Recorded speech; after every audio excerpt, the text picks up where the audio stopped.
I wanted to make a video about my journaling practice because I've been doing something for the last several months that really made journaling come more alive for me. So, of course, plenty of people keep a journal, and I think it's cool to just have a journal and write in it when you feel like it and, whatever.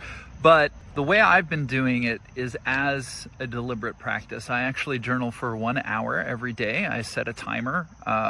I'm not prescribing the amount of time anyone else should do, just giving my example. But by setting a timer and doing it every day, first of all, there will be days where I feel like there's a lot to write about and other days where there isn't so much. But if I just sit down, it means there's 1 hour where I'm going to take thoughts out of my mind and put them on a piece of paper in front of me. I'm going to externalize them so that I can see them. And this has a huge value. And one of my friends gave me a really good recommendation. And I think this is, I just want to say, useful if you're a writer and you're literally trying to, develop your writing craft, but also if you're just journaling for, self-development, for self-knowing. And the advice was just write trash. In other words, don't try to write anything epic. Don't imagine that anyone else is ever going to read this. Just put stuff on paper and just do that. Now, when I began, and I think that this is one kind of advice that people will give, my first thought was like, well, I'm just going to write.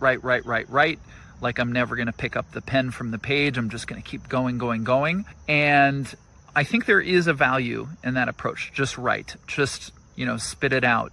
There can be something important about getting the thoughts out. However, what I started to do at a certain point was I noticed those moments where I would finish writing something and I didn't know what the next thing I wanted to say was. And, because I don't know what to say next, I just sort of paused. And one day I noticed in that pause that I didn't necessarily feel myself having a thought like, oh, I know what I'll write about next.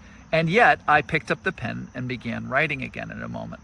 And it really struck me because that moment where we sort of seem to stop thinking, where we seem to space out, where we just look out the window or whatever, that's a really important moment. This is the moment where the momentum completely stops. And I've started to value that moment and just wait for the next thing that wants to be written. So my encouragement is actually, you could begin your journaling by actually putting the pen just sitting on top of the page and just waiting to see what makes you pick it up. And then you could put it down the next time you finish a thought and you don't know what's next. But really allowing the momentum to actually die and then seeing what picks the momentum up again.